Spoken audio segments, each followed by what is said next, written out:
Ladies and gentlemen, I'm honored and privileged this morning to introduce you to Mr. Stephen M.R. Covey, a highly sought-after keynote speaker and best-selling author, and the co-founder and CEO of Covey Link and the Franklin Covey Global Trust Practice.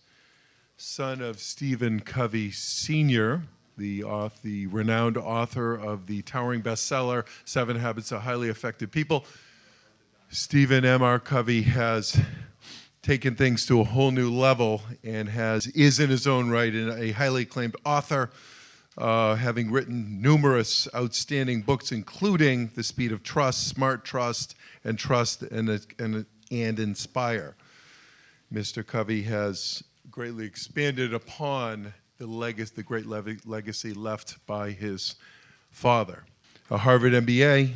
Mr. Covey speaks to audiences around the world and is the former CEO of the Covey Leadership Center, which under his stewardship became the largest leadership development company in the world. Today's event is brought to you by the Stubblebine Company and Refresh Ministries, a 501c3 dedicated to the concept that truth matters. If you are interested in learning about future events or partnering with us, please find us online at www.refreshministries.com. Ladies and gentlemen, without further ado, we have again Mr. Stephen M.R. Covey.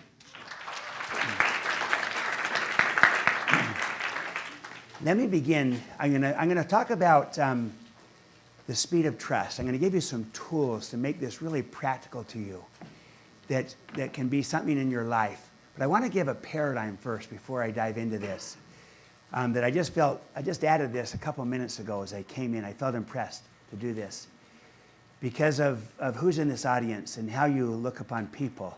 In my new book, Trust and Inspire, I focus on how truly great leaders unleash greatness in others. And they do it by seeing that greatness and then communicating that greatness so that others can see it in themselves. And then they develop it, and then they unleash it, give people opportunities. So let me use a metaphor for this. This here is Death Valley, California, considered maybe the hottest place on earth. 134-degree temperature was recorded here, highest ever. And not only is it hot in Death Valley, it's dry. The average rainfall in a given year is just 1 inch. There was a 3.5-year period in which only 1/2 inch of rain fell. So it's hot, it's dry, therefore nothing grows there. It's probably why they call it Death Valley, right? Well, interestingly, in the winter of 2005, for some unexplained reason, 6 inches of rain fell in just a very, very short period of time. Sure enough, shortly thereafter, here's what Death Valley looked like. Wildflowers popped up, carpeting the entire valley. It turns out it wasn't dead after all.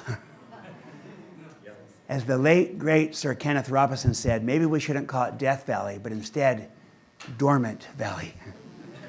Not quite as catchy, but a lot more accurate.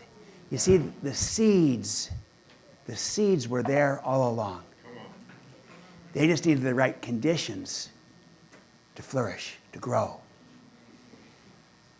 In a sense, this is a lot like people, isn't it?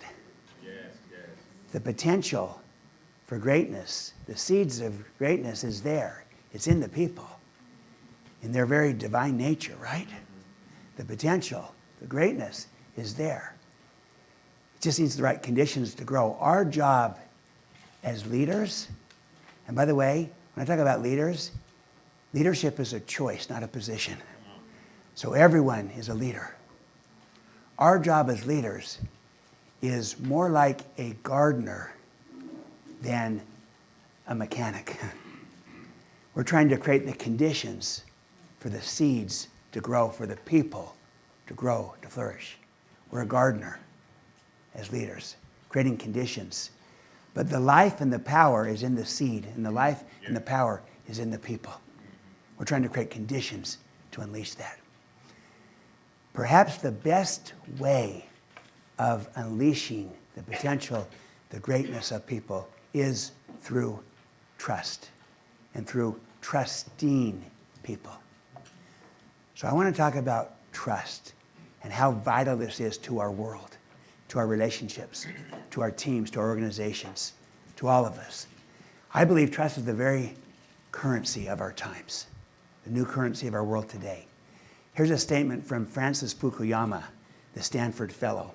He said this, he said, "A nation's well-being, as well as its ability to compete, is conditioned by a single pervasive cultural characteristic, the level of trust inherent in the society." That's for a nation, for a country. Our well-being, you might call that culture, our ability to compete is conditioned by trust. Let me ratchet that down to make it even more practical for us and put it this way. An organization's well-being, a team's well-being, a family's well-being, as well as its ability to compete, is conditioned by a single pervasive cultural characteristic, the level of trust inherent in the organization, or on the team, or in the home, in the community. Trust really is what makes our world go around. You take away trust, everything slows down and grinds to a halt. The best relationships are those in which people can trust each other. They're the most productive, they're the most enduring, they're also the happiest. And you might say the very definition of a bad relationship is when there's low trust. So this is our currency. Now I've presented this all over the world, some 56 countries on site in person. And when I go in and tell people I'm going to talk about trust, I kind of know the thoughts that pop into most people's heads, especially as I go into these high-level businesses. I say, I'm going to talk about trust. Here's what most people are thinking. Something like this. Kind of like, okay, here you go with this warm and fuzzy, this soft and cuddly, touchy-feely. I've heard it all, including people say, here we go again, lovey-dovey, Covey. But I want to reframe trust for what it really is. Because not only is trust a social virtue, it is economic. It is a multiplier, an accelerator, an energizer of everything that is good. So I'll reframe trust around these 3 points. I'm going to call this 3 big ideas. This is my outline of my presentation. First, I want to show you how trust is an economic driver, not merely a social virtue. Now, it's important that it's a social virtue, but it's also financial. There's a business case for trust. Second, I want to show you how trust and the ability to create trust is the number one competency of leadership needed today. Why? Because it's the one thing that changes everything. And if we build trust in our relationships, on our team, in ourselves, we can do everything else we're trying to do better. So that's the case, a business case, a leadership case. The third big idea is the how. I'm going to show you how trust is a learnable skill. It's something that we can create and build and grow on purpose, intentionally. And here I'm going to give you some tools that you can use, especially as you walk out of today, to have these tools going forward. Okay, so that's where we're going to go. But before we go further, let's make this a little bit even more personal to you. So I want to do an exercise with you. Would each of you identify a person who you work with and with whom you have a high trust relationship? So think of someone who you work with and who you trust. You trust them, they trust you. So it could be colleague, peer, direct report, partner, boss, customer, you decide. The only criteria here is that you need to work together and you really trust each other. Okay. Has everyone got someone in mind? Great. Okay, so with this high trust relationship in mind, let me ask you a couple of questions. And could you just capture? You could jot down if you want, or you could just mentally note the impressions that come to you. Here we go. So what's it like to work with this person who you trust? What's it like to work with her or him? Capture it. What's it like to communicate with this person? What does communication look like when you trust each other? Capture that. How fast can you get things done? What kind of results are you able to achieve? All right? Now let me shift gears and identify a second person. And you know where I'm going with this one, right? So this time identify someone who you work with, who you need to work with as part of your job, but in this case, with whom you have, for whatever reason, a low trust relationship. So you need to work together, but the trust is low, or at least it's not where you want it to be ideally. Now again, could be with a colleague, peer, partner, customer, family member. You decide. The only criteria here, you need to interact, work together, but there's low trust, or at least it's not where you want it to be. All right, so with this person in mind, let me ask you the same questions. What's it like to work with this person who you don't trust? And what's it like to communicate with them when you don't trust each other? And how long does it take to get anything done? What kind of results or outcomes are you able to achieve together or not? All right. So here's what I'd like to do if you'd be willing. In just a moment, I'm going to invite you, if you'd be willing to just pair up with a learning partner on your left or your right, just two of you, maybe three, depending upon where you're at. And don't worry, friends, you don't need to share the names of the people that you just identified. Just in case you end up pairing up with the very person whose name you thought of, right? Now, of course, they would be on the high trust relationship side, right? But just in case. So seriously, our intent is not to worry about sharing names, but here's what I would like you to do. Would you just describe the difference, the contrast in these two relationships? Describe the difference in working with someone with whom there's high trust compared to working with someone with whom there's low trust, okay? This is very quick, just 2 minutes. Pair up, describe the difference in these two relationships. I love the energy. Because you're absolutely, but you're engaged in this. And the difference, the contrast in these two relationships, would you describe it as an incremental difference? Or is it a huge difference? It's night and day, isn't it? Especially the higher the trust in the one, the lower in the other.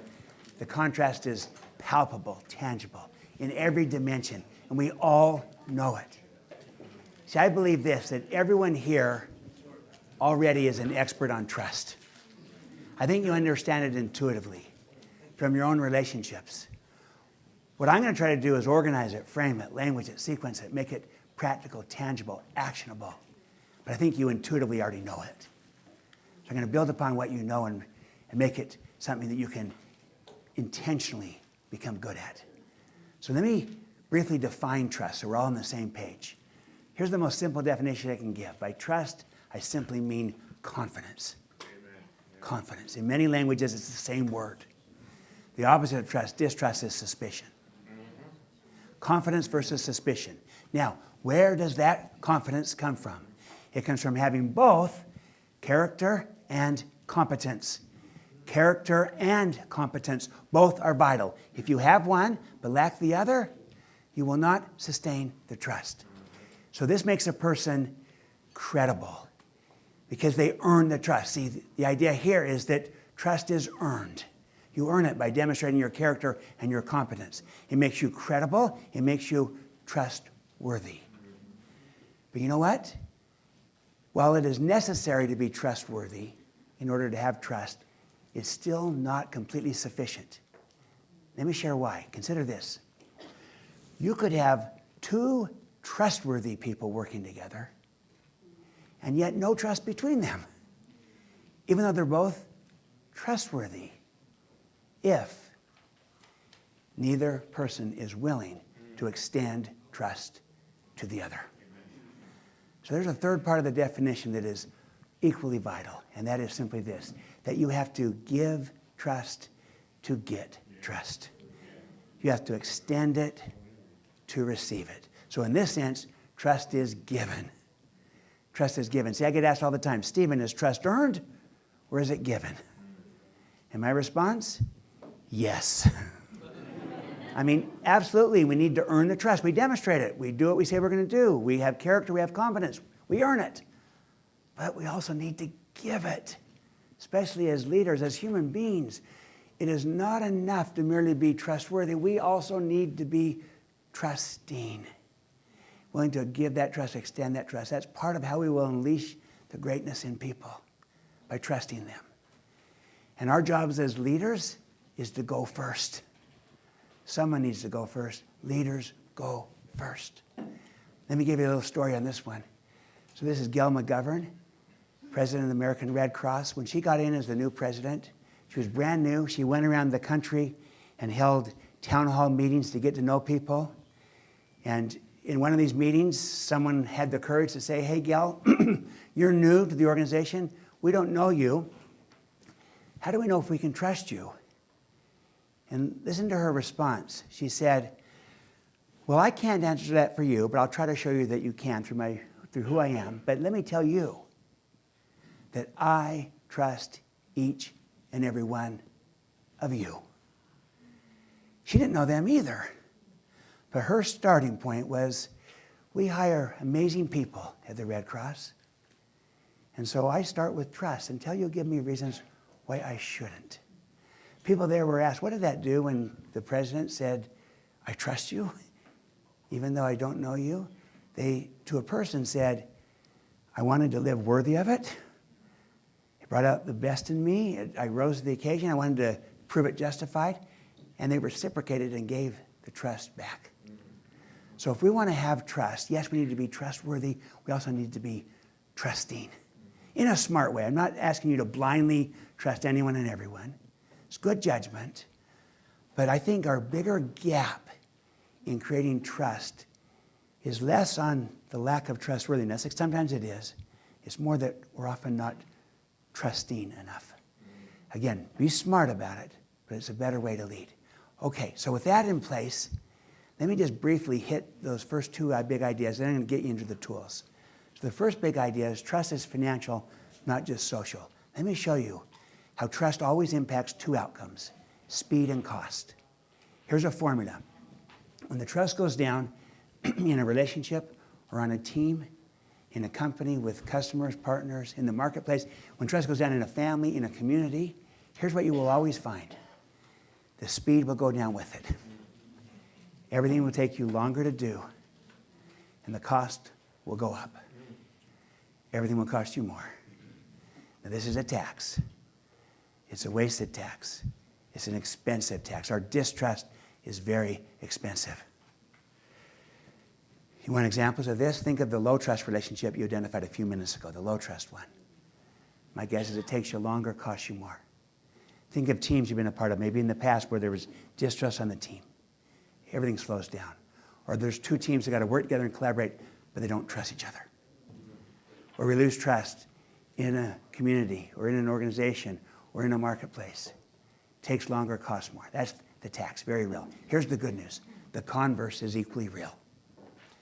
And when that trust goes up in the relationship, when it goes up on the team, when it goes up between teams or in the culture, with customers, in the marketplace, in the home, in the community, in any relationship, when the trust goes up, here's what you'll always find.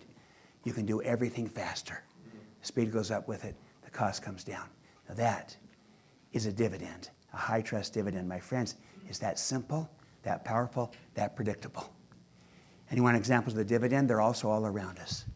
So just reflect upon the high trust relationship that you identified a few moments ago, the high trust one. My guess is you move fast, low cost. Think of teams you've been a part of, maybe now, where you have high trust on the team, the speed at which you can move. What if there's two teams that need to work together and collaborate, and they trust each other? What if you have trust with partners, and you're working together in the marketplace, or trust with customers? Comes time to renew the contract. You built trust. Happens fast. You see, speed happens when people trust each other. And nothing is as fast as the speed of trust. Nothing is as profitable as the economics of trust. It plays out everywhere. So trust is not just a social virtue. It is. It is an economic driver. And the data on this is overwhelming. This is a Watson-Wyatt study.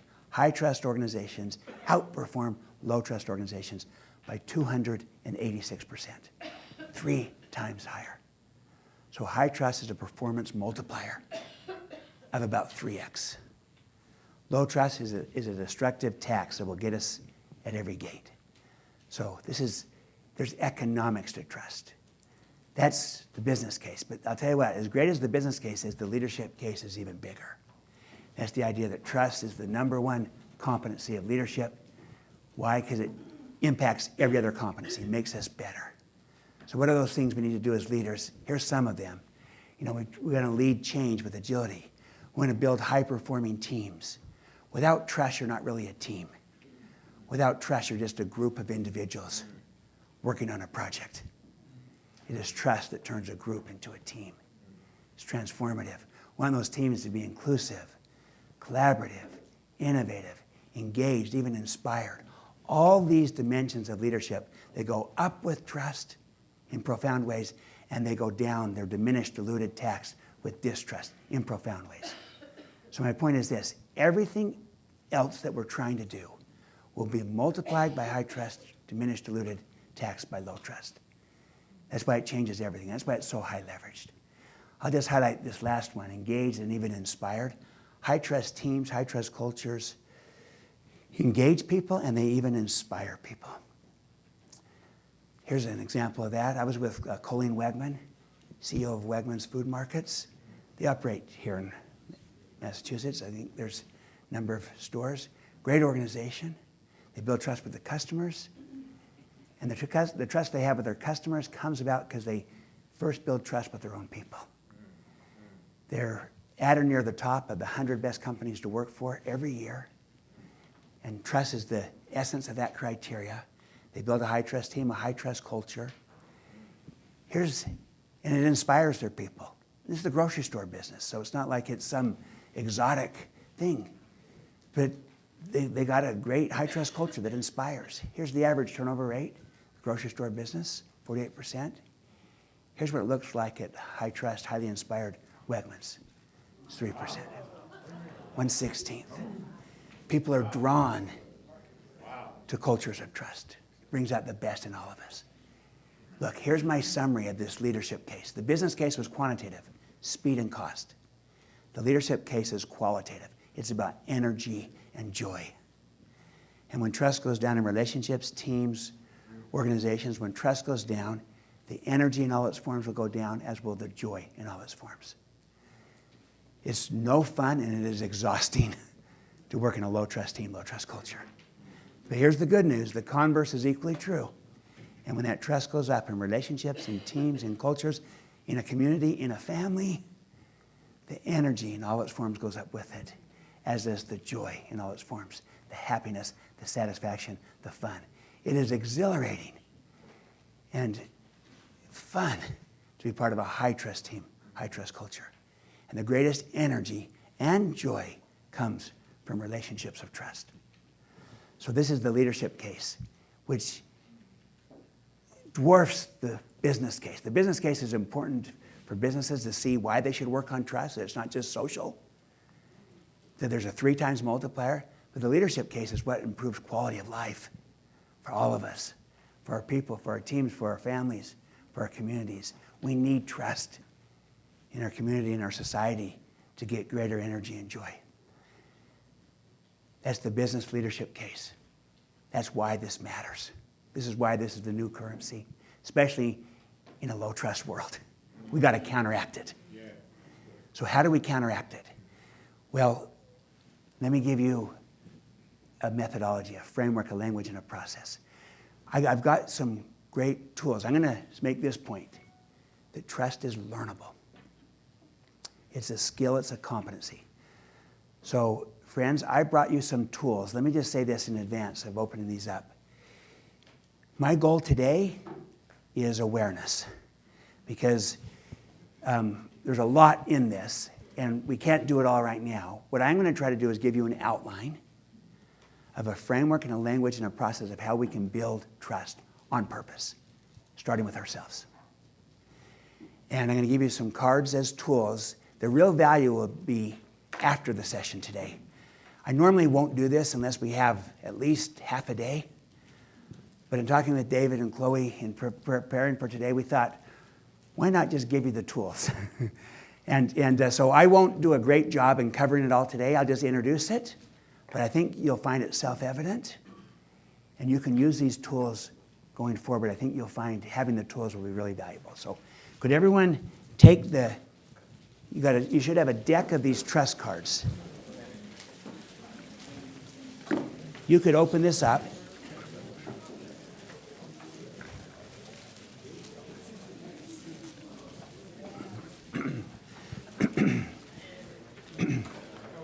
The very first card in the deck is called the 5 Waves of Trust. Friends, this is the overarching framework of how trust is built.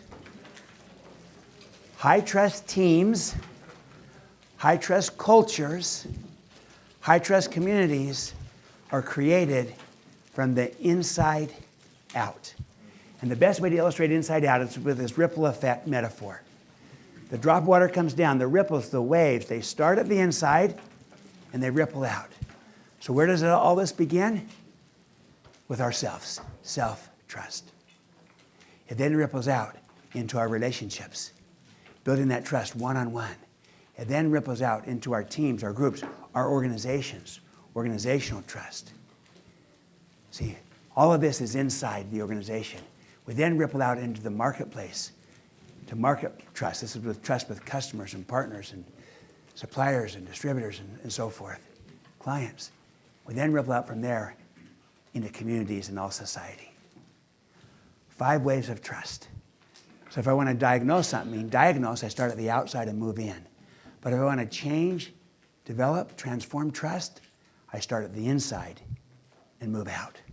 So I look in the mirror and I ask, do I trust myself? And do I give to my team a leader who they can trust, a teammate who they can trust? Is it smart to trust me? And then you ripple out naturally, abundantly from yourself to relationships, to your team, between teams, your organization, the market, to society, inside out. But it always starts by looking in the mirror, starting with ourselves. Now, here's a special edition I have for this audience today, being hosted by Stubblebine Company because of the nature of how they approach business and how they've shared with me. I'll add, this is the 5 Waves of Trust, but let me give you the Stubblebine Company edition of it. There's one more piece that's vital. Watch that wave there. Watch that ripple.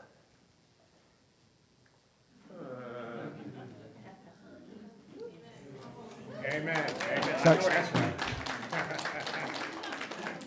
yeah, it'd be hard to, in my belief system as well, to not say that there's not a trust in God as the foundation. Come on. And so that's my belief, and I believe that's the Stubblebine belief. I know that is, and many of yours. So that's this edition for today that I add to it, but it's inside out. And I can take that inside out to another level when I add this piece. Okay, so how do we build this trust from the inside out? This is the overarching framework. Well, there's 2 things we do. Trust is a function of our credibility and our behavior. These are the building blocks for that trust from the inside out. So let me describe each of these in turn. I'll do it quickly. I'll give you a framework, a language, and a process for credibility, and the same for behavior. And maybe get you started on this. So let's take credibility first. I'm going to use a metaphor of a tree. You have the roots and the trunk of the tree. That's kind of like character. Vital, but by itself it's insufficient, like a tree stump. Then I have the upper half of the tree, the branches and the fruits. That's more visible, kind of like competence is more visible. Vital, but by itself insufficient, like a tree without roots. So what I'm looking for, of course, is that combination of both character and competence. When I have both, that's credibility, and upon that I can build trust exceptionally fast. Well, there are what I call 4 cores of credibility. 2 of which belong to character, and 2 of which belong to competence. So these 4 cores are a deeper dive into this character and competence construct. So let me introduce these to you. Could you take your next cards? There should be 4 cards that are gold tipped right up front there. These are our 4 cores of credibility. I'm going to describe these. It's going to be the roots, the trunk, the branches, and the fruits of this tree. So the roots of the tree where this all begins is integrity. This is the heart of Stubblebine Company. I saw this as I prepared for today. Integrity and honest business dealings is foundational to the entrepreneurial approach, but you start with integrity. So I want to show you how you can use these cards as tools. So take out your integrity card. We'll kind of describe it. It is what you think it is. It's honesty. It's truthfulness. It's doing the right thing. It takes humility to have integrity, that there are principles that govern. It also takes courage to have integrity. Why? Because it's relatively easy to do the right thing when it doesn't cost me anything. Aha, the test of integrity is when there's a cost or a consequence. What do I do then? That's the test. So watch this little video. You're going to see Andy Roddick, tennis player. He's going to do the right thing. He was not required to do this. This is not his job, but he did it anyway. Look at the credibility that emerges from this kind of display of integrity. And there was a cost to this, as you'll see. Take a look. Take the core issue of integrity. In the third round of the Italia Masters tournament, tennis champion Andy Roddick was paired against Fernando Verdasco. It was match point in favor of Roddick. Verdasco hit the ball, the line judge called it out, and the crowd assumed Roddick had won the match. The double fault call. It's all over. Oh, wait a minute. No, it's not over. But Roddick pointed out to the umpire a slight indentation on the clay court, which showed that the ball had landed on, not beyond the line. Everyone was amazed. Roddick had made a call against himself, and as a result, he lost the point and he went on to lose the match. But he gained something far greater. He gained credibility and trust. How do you think the umpires are going to respond the next time Andy Roddick challenges a call? Well, an extraordinary match to witness. He's won a lot of friends. Well, he's such a great guy on and off the court, and what we saw there just typifies the young man. So I'm gonna say this. When we do the equivalent of that in our world, in our life, when we do the right thing, even when there's a cost or a consequence, I'm gonna say especially when there's a cost or a consequence, and we still do the right thing, it builds a credibility that becomes part of our reputation, part of our brand. It precedes us, it goes in front of us, and with that we can build trust exceptionally fast. So this is the roots, the foundation for the kind of trust needed today. Now again, let me show you how you can use these cards as tools as you walk out of today. So take the back of the integrity card. Someone might ask, well, how do you increase integrity? Surely that's something you either have or you don't. Well, you can't increase it for another, but you can focus on it yourself. Let me share the best way I know to improve your sense of self-trust by increasing your personal integrity. I have these 3 accelerators on the back. Best practices. There's more than 3, of course, but these are really high leverage one. I'm going to highlight the first one. Learn to make and keep commitments to yourself. See, the fastest way to build trust with another person is to make that person a commitment and to keep it. Make another commitment and keep it.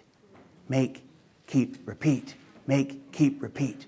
You build trust fast that way. Guess what? That's also the fastest way to build trust with yourself. We often don't treat a commitment to ourselves with the same respect we do a commitment to somebody else. If you start with that, in the little things, make and keep commitments with yourself, you'll get a sense of integrity, of clarity, of power that will come. I saw this with Admiral William McRaven. He was the former commander of special operations, all the elite fighting forces. Under his watch, they got Osama bin Laden. And when he retired, he became the chancellor of the University of Texas system. And he went and gave a speech, and it went viral. And here's what was the message of his speech. He said, if you want to change the world, make your bed.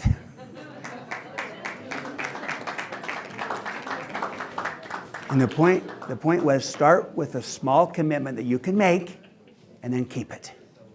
And go from that commitment to the next, to the next, and next. And the sense of clarity, of integrity, and power that comes from that is enormous. So if you want to change the world, make your bed. Make and keep commitments to yourself is the foundation for building personal integrity, which is the foundation of trust. So this is where it begins. Now let me just briefly mention the other ones. And again, you can go deeper with these cards later. But the second core is intent. That's our motive and our agenda.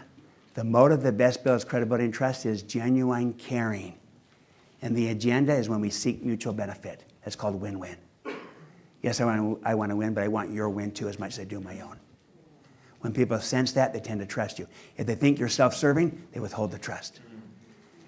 Here's the best thing we can do to increase trust through our intent.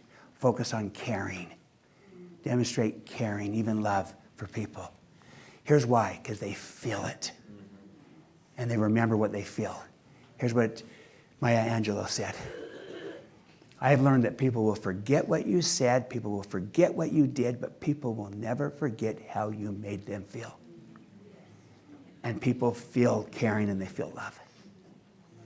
That's why it's so powerful. And it flows from, that's your intent. Now let's move to the upper half of the tree. So the third core is the branches. That's capabilities, our talents, our skills, our expertise, our knowledge. The key question here is this: are we relevant? Are we relevant? Are we learning, improving, getting better, staying relevant? Those branches produce the fruits. And the fourth core of credibility are the fruits. It's our results, our performance, our current performance, our past performance. Why does that matter? Because people do project upon us future performance based upon what they've seen. When they see a track record of results, it gives them confidence. There's a gap in those results, there'll be a gap in that confidence. Jesus said, by their fruits you shall know them. Right. So these fruits matter. Results matter. And it's results in all of life, not just business results. So look at that. 4 cores of credibility. Integrity and intent flowing from our character. Capabilities, results from our competence. So you've got these 4 cards. Would you thumb through these? Would you pick one of these to work on, to get better at, as we walk out of our session today? By picking one, it doesn't mean you ignore the other 3, but it's hard to do everything at once. I want you to just get started. So I invite you to pick one of these to work on. Now I'm going to have you pick a second card in just one moment. Let me give you the second half of this. Trust is a function of credibility. I just gave you a framework for that, but also of behavior. Behavior is how we do what we do. And there are literally hundreds of behaviors that are out there. Hundreds of possible behaviors depending upon how thin you slice them. From the hundreds, we've identified the highest leverage behaviors to help us grow trust. And from the hundreds, there's 13. They will build trust faster or destroy it faster. Now 13 is still a lot, even culled from the hundreds. Here's where the cards are so useful. So here's what I'm going to do. These are the blue cards. I'm going to just, I'll name the 13, I'll highlight just 2. But you'll get them instantly. They're intuitive, they're self-evident. But as we are going through these, I'm going to ask you to pick one of these to work on, to go along with your core of credibility as we walk out. And then that way you'll have 2 things that you're going to start to increase trust for you as a person and as a leader. All right, the first 5 flow out of your character. Talk straight. Demonstrate respect. Create transparency. See openness, light. I can see through. You can see all the behaviors are phrased in 2-word expressions for simplicity and clarity. Right, wrongs. You make it right when you're wrong. Show loyalty, meaning this: you speak about people as if they were present versus sweet talking to their face, then bad mouthing behind their back. Let me highlight one of these. Let's take talk straight. Let me show you how you can use the cards as tools. So you'll see on the front of the card at the top, it defines it. And it's straightforward. It means that we're honest. We tell the truth. We call things what they are. We use simple language. Straightforward. Now the opposite of that is, look at the bottom there, is when people lie. And lying destroys trust, and telling the truth builds trust. And you say, Stephen, we learned this in kindergarten. We did. And yet it's so difficult in our world today. Many reasons for it, but here's one of them. It's what I call the counterfeit behavior. Like counterfeit money, counterfeit behavior looks real, but it's not. So the counterfeit to talking straight is not the lie. That's the opposite. The counterfeit, take a look at the back of your card on the bottom there. The counterfeit is when people spin. or twist or manipulate or posture or position when they tell you what you want to hear or what they want you to hear, or when someone technically tells the truth but leaves the wrong impression. See, you could be technically accurate but completely misleading. I believe that our biggest challenge today is less the opposite of these behaviors, because people have learned lying doesn't work over the long haul. It's more the counterfeit, because it can work, but it comes at a price.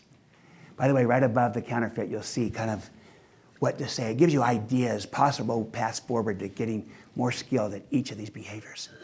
So again, I'm covering a lot in a short period of time, but you can walk out knowing that each of these 13 behaviors works this way. The behavior is straightforward. If I tell the truth, it builds trust. The opposite, equally straightforward. If I lie, I destroy it. Where we get tripped up is that counterfeit. Okay, the next 5 flow out of your competence. So number 6, deliver results. Number 7, get better, meaning continually improve. Number 8, confront reality, including the tough things. You take them head on. Number 9, clarify expectations. Number 10, practice accountability to those expectations. And then the last 3 flow out of both your character and your competence in equal amounts. So number 11, listen first. So the opposite, you listen last. The counterfeit is when you listen, but you don't understand. Number 12, keep commitments. The opposite, you break them. The counterfeit is when you overpromise and then underdeliver. And number 13, extend trust. We got to give it to get it. We talked about this at the start. The very first job of a leader, your very first job, is to inspire trust. And your second job is to extend trust. This is earning trust and giving trust. The 4 cores of credibility will inspire trust. The first 12 behaviors will inspire trust. But it's this 13th behavior, extending trust, that is what transforms a manager into a leader. It's transformative, and that is how we will bring out the best in people. It's also scriptural, because there's a reciprocity of trust, of love. Here's of love. You know the scripture, 1 John 4:19. We love him, Christ, because he first loved us. Amen. That's the reciprocity in love. I think it's true in trust. We trust him because he first trusted us. So let's continue this virtuous upward cycle. Friends, let's see. David, do I have enough time to show a video? Do we need to? Please do. Okay. I'll end with this concluding video that shows you the power of extending this trust, of being trusting. Actually, before I show you the video, I do want to do this. Would you look at the 13 behaviors? They're on the screen, but you have them in your hand. Would you pick one of these to work on as you walk out of our session today? That say, I'm going to get better at this one. I want to make this today not just instructional in terms of giving you a framework, but really practical, that I have an action plan. And your action plan now is 2 things. You've got one of the cores of credibility, one of the behaviors. Try this, test this. You'll see trust is learnable. You can get good at this on purpose. Here's the power of extending trust. It can be life-changing. Watch this little video. A basketball coach, Jim Johnson, is going to extend trust to someone on his team named Jason McElwain.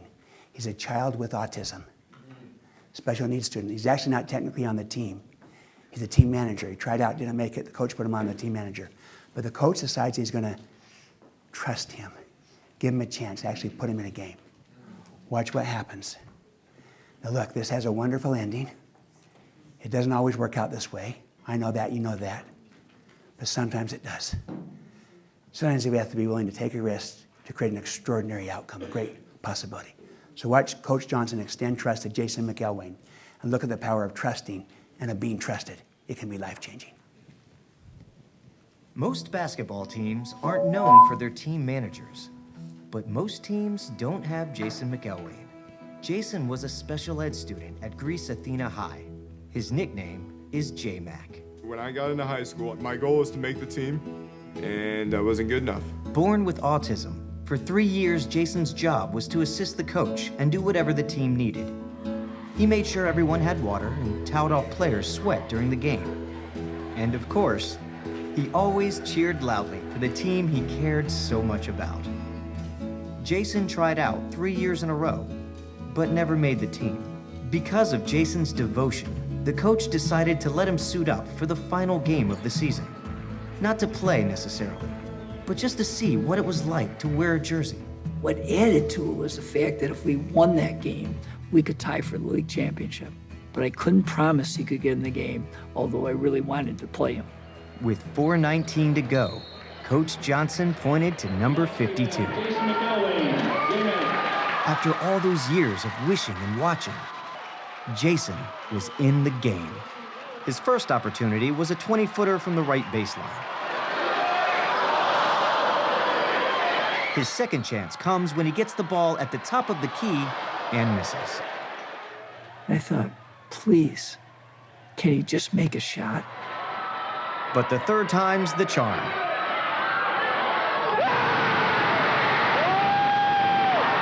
What happened next, I had never witnessed before in my 25 years in coaching. With his teammates giving him the ball at every opportunity, Jason shot. And shot. And shot. Three-pointer after three-pointer. And with each bucket, the crowd and his team went a little crazier. With just about 3 seconds to go, Jason stops 3 feet behind the arc. I think to myself, Jason, don't shoot from there, it's too far. He lets it go anyway. He beats the buzzer and creates pure pandemonium. In the space of just 4 minutes, Jason scored 20 points, making him the highest scoring player in the game.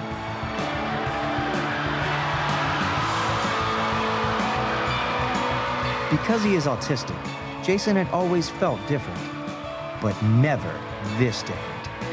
Never this incredible.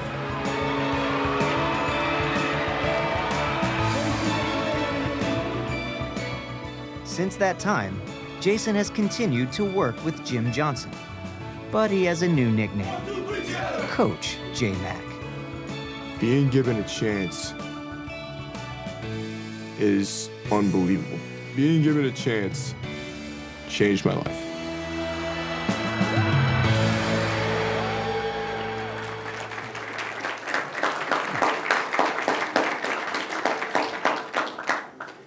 You see, when we extend trust to other people, we're giving them a chance. It can not only change their life, but our own as well. My friends, we need more trust in our world, not less. And while it takes 2 or more people to have trust, it only takes 1 to start. And each of us can be that one. Thank you so much. What an honor to be with you today. Thank you.